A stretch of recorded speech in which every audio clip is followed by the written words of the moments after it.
Što duže pišem književne kritike, to me više zapravo zanima pisanje kao razmišljanje, pisanje kao produbljivanje neke teme i postavljanje pitanja. Zapravo sam shvatila da me pisanje kritika ne zanima zato da bih ponudila neke odgovore. Zato se često sjetim ruskog teoretičara Viktora Šklovskog, koji je u odličnoj teorijskoj knjizi iz 1914. godine Uskrsnuće riječi na samom početku napisao: nikad ne znaš kako da počneš knjigu. Dakle, pisanje je proces i razmišljanje. I to mislim sve više i više i to mi je u pisanju sve važnije. Viktor Šklovski bio je jako zanimljiva ličnost. Danas ga pamtimo kao jednog od najvažnijih književnih teoretičara 20. stoljeća. Živio je s kraja 19. do kraja 20. stoljeća i bio je zapravo vrlo svestran. Borio se na frontu, bio je član terorističke antiboljševičke organizacije, bio je glumac, pisao scenarije, pisao teorije o filmu itd. Ako više želite znati o njemu i o njegovom načinu razmišljanja, uzmite njegovu autobiografiju Sentimentalno putovanje, uspomene od 1917. do 1922. koje je za Frakturu jako lijepo prevela Ivana Peruško. Još su dvije stvari jako važne za Viktora Šklovskog. On je bio pripadnik ruskih formalista. To su bili teoretičari koji su se u Sovjetskoj Rusiji skupljali negdje od 1910. do 1930. godine. Oni nisu bili baš uniformni u svojim stavovima, ali slagali su se oko toga da književna djela nisu htjeli analizirati kroz sadržaj, dakle ne kroz ono o čemu je djelo, nego ih je zanimala forma, stil pisanja, dakle kako je nešto napisano. I druga stvar koja je jako važna za Viktora Šklovskog, on je skovao pojam očuđenja. Naime, on je smatrao da je književnost jedan osobiti način viđenja svijeta.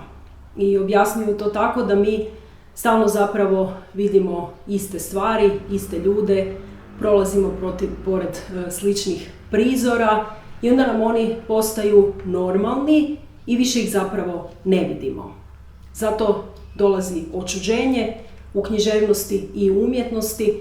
Ono nam služi tome da ono što je obično vidimo s neke druge strane, da to očudimo, da nam na trenutak postane neobično i da onda to postane predmet našeg razmišljanja, našeg razmatranja. Ovdje želim preporučiti malu knjižicu Viktora Šklovskog, Tehnika spisateljskog zanata, koja je prvi put objavljena u Sovjetskoj Rusiji 1927. godine, a nedavno je u izdavačkoj kući Sandorf izašla u prijevodu Ive Alevića. O toj smo knjizi zadnji puta raspravljali na čitateljskoj radionici Kabinet čuda, koja se odvija u knjižari Fraktura, a financira je grad Zagreb. To je mali priručnik, jedna knjižica, Tehnika spisateljskog zanata. Ona je zapravo priručnik koji sadrži savjete za pisanje. Istovremeno je i zastarjela u nekim stvarima jer je izašla u Sovjetskoj Rusiji 27. i bila je zapravo namijenjena tome, to je bilo vrijeme kada je država željela opismeniti radnike i seljake, uvesti ih u kulturu, u čitanje, u pisanje i ovo su zapravo savjeti kako bi oni mogli pisati. Tako da će vam se u nekim stvarima ova knjiga činiti zastarjelom, ali ja mislim da je dobro čitati takve knjige jer nas one gone na to da razmišljamo koje stvari su danas proizvod našeg vremena, a tretiramo ih kao univerzalne.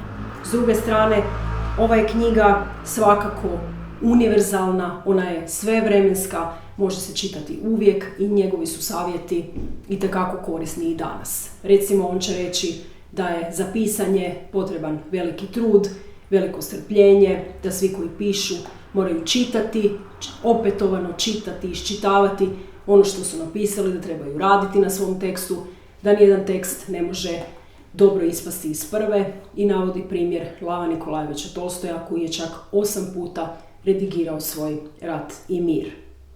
Zatim on kaže pišite jednostavno i zaista njegovi su svi tekstovi napisani vrlo jednostavno, ali pomno birajte riječi, sakupljajte specifične, konkretne riječi koje bi vam u određenoj situaciji mogle zatrebati, dakle proširujte vlastiti vokabular. Osim toga, ono što je danas jako važno za sve ljude koji žele pisati i ne samo za njih, da oni koji žele pisati moraju jako puno pomno čitati i iščitavati tuđe tekstove, osobito mladi pisci, kako bi osvijestili da je sve što napišu danas zapravo nastalo na temeljima nekada napisanih tekstova od Homera na ovamo. Čitajte Viktora Šklovskog, čitajte i njegovu autobiografiju i tehniku spisateljskog zanata. Ovo su knjižice koje nas podsjećaju da je najbolja teorija ona koja je najjednostavnija, ona koja nam omogućuje da ponovo presložimo osnovne pojmove i da o njima počnemo razmišljati ispočetka.